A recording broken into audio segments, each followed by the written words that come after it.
लेकिन देखिए, उत्तर प्रदेश में 18 जनवरी के बाद शंकराचार्य को लेकर जो विवाद शुरू हुआ, पिछले 24 घंटे से वो नए सिरे से चर्चा में है, सुर्खियों में। इस विवाद में सूबे के मुखिया और उनके दोनों डेपुटी अलग अलग साइड पर खड़े नजर आ रहे हैं। सीएम योगी जहां लगातार अभी मुक्तेश्वरानंद के शंकराचार्य होने पर सवाल उठाते रहे हैं, वहीं उनके दोनों डेपुटी सीएम का रुख सीएम से अलग दिख रहा है। सुनवाएंगे आप। हर व्यक्ति शंकराचार्य नहीं लिख सकता। हर व्यक्ति हर पीठ के आचार्य के रूप में जाकर के जहां तहां वातावरण खराब नहीं कर सकता। उन मर्यादाओं का पालन सबको करना होगा। अभी मुक्तेश्वरानंद जी बार बार वो वीडियो दिखा करके जिसमें चोटियां खींची जा रही है, ये चोटी खींचे जाना ये अपराध है और किसी भी धर्म की आस्था के प्रति कोई भी इस प्रकार की हरकत करना ये महापाप है। और मैंने कहा कल इसमें दोषियों को दंड मिलना चाहिए और सजा मिलेगी। जो हुआ वो गलत हुआ, बाकी विवाद चोटी खींचने का कोई भी पक्षधर पूरी दुनिया में नहीं हो सकता। ये सनातन संस्कृति का प्रतीक है, आस्था का प्रतीक है और किसी को भी टच करने का भी अधिकार नहीं। जो छुएगा जो वो तो पाप ही है और जो खींचना महापाप है। जो भी दोषी है उसमें कड़ी कार्रवाई होगी। वो जो शंकराचार्य जी के चरणों में प्रणाम करते हैं, प्रार्थना करते हैं, स्नान करें। सर, उनका आरोप है कि मतलब हमको निशाना बना करके नहीं, जिन लोगों ने भी किया है उसकी जांच करके, जो उनकी जांच करके जो भी किसी भी पूज्य संत आचार्य को, शंकराचार्य जी को, किसी भी संत का भी अनादर हमारे यहाँ करने का वो नहीं है। अगर कोई ऐसा किया होगा जांच करके कार्रवाई करेंगे, लेकिन उनके जो भी ऐसा किया है उसकी जांच करके कार्रवाई करेंगे। लेकिन अभी पहला ये है, भगवान शंकराचार्य जी के चरणों में प्रार्थना करता हूँ कि वो अपना जो भी विरोध है उसको समाप्त करके संगम स्नान करके मेले। देखिए, आज 18 फरवरी है और एक महीने पहले 18 जनवरी मौनी अमावस्या, माघ मेला, उत्तर प्रदेश प्रयागराज। वहां से ये पूरी कहानी शुरू हुई। विवाद वहां से शुरू हुआ जब स्नान करने के लिए स्वामी मुक्तेश्वरानंद पहुंचते हैं घाट पर, लेकिन उनको स्नान नहीं करने दिया गया। उसके बाद टिक्का टिप्पणी का दौर शुरू होता है। धरने पर बैठ गए अभी मुक्तेश्वरानंद अपने शिष्यों के साथ। मुख्यमंत्री को भी चुनौती दी। फिर सीएम योगी आदित्यनाथ की बारी आई। उन्होंने विधानसभा के अंदर घेरा, बोला, सवाल भी खड़े किए शंकराचार्य को लेकर।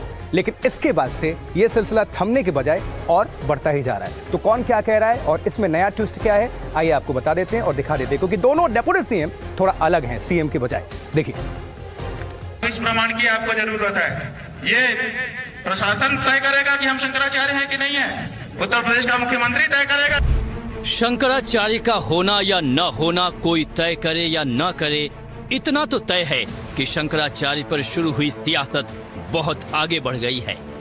उनके वक्तव्य से और इसके पहले एक दूसरे उप मुख्यमंत्री केशव मौर्य जी हैं, उनके वक्तव्य से और बीच में आदित्यनाथ योगी के वक्तव्य से यह समझ में आ गया है कि भाजपा दो तरह के विचार रखती है। इसका मतलब है भाई भाजपा एक विचार में नहीं है, दो तरह के उसके विचार हैं।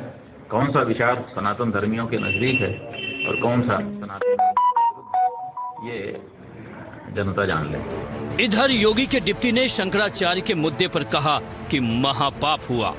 ये चोटी खींचे जाना ये अपराध है और किसी भी धर्म की आस्था के प्रति कोई भी इस प्रकार की हरकत करना ये महापाप है। और उधर मौके पर चौकी की फिराक में बैठे अखिलेश ने कहा, सब आए सभी पुण्य कमाएं, शब्द कर्म के सब पाप मिटाएं।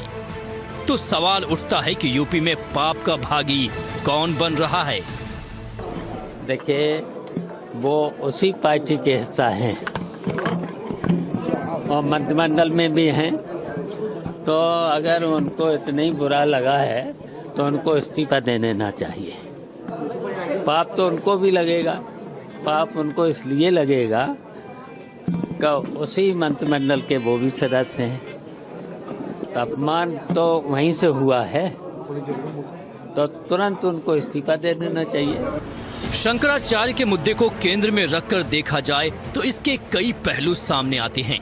एक तरफ मुख्यमंत्री योगी आदित्यनाथ का बयान, तो दूसरी तरफ उप मुख्यमंत्री केशव मौर्य और ब्रजेश पाठक का बयान। तीसरा मोर्चा समाजवादी पार्टी ने खोल रखा है, जहां वो पूछ रही है कि अगर पाप हुआ तो योगी के डिप्टी इस मुद्दे पर इस्तीफा क्यों नहीं देते। हमने यही सवाल योगी सरकार में कैबिनेट मंत्री ओपी राजभर से पूछा। देखिए, उनका बयान वो अपनी तरह से दे रहे हैं। देश में कानून का राज है। कानून के दायरे में कानून को कोई भी व्यक्ति अपने हाथ में लेने की कोशिश करेगा तो कानून के रखवाले कानून को बचाने के लिए, कानून सुरक्षित रहे, कानून के साथ कोई खिलवाड़ न करे। घटना तो कानून के रखवाले ने ही कर दिया। नहीं, कानून के रखवाले ने किया, क्यों किया इसको नहीं देख रहे हैं। जिन्होंने किया उनका एक उदाहरण नहीं है। 1990 में चलिए, समाजवादी पार्टी की सरकार थी और क्या क्या तांडव हुआ उनके साथ। 1990 में उन्हीं के साथ क्या क्या तांडव हुआ था। तो शंकराचार्य कोई भी अगर है तो उसका काम भाईचारा पैदा करना है, आपस में मेल जोल पैदा करना, जिस धर्म के उस धर्म का प्रचार प्रसार करना, ये काम है कि लड़ाई झगड़ा करना है। चुटिया खींचना भी तो जस्टिफाइबल नहीं है। चुटिया खींचना भी तो फिर सही नहीं है ना। नहीं, अब देखिए, अब वहां तिल का ताड़ बना रहे हैं, वो चोटी थोड़ो खींच रहे थे। अब वो पकड़ करके खींच रहे थे, पकड़ा गया होगा तो ऐसा हो सकता है। देखिए, इसी बुलेटिन में सवाल इंडिया का में हमने पहले भी आपको कई बार दिखाया कि अखिलेश यादव पिछले कुछ दिनों से ब्राह्मण, मंदिर, सनातन जैसे शब्दों पर ज्यादा फोकस कर रहे हैं, जोर दे रहे हैं। तो आखिर अखिलेश ऐसा कर क्यों रहे हैं, सवाल यह है। अब इसको आप जरा समझिए।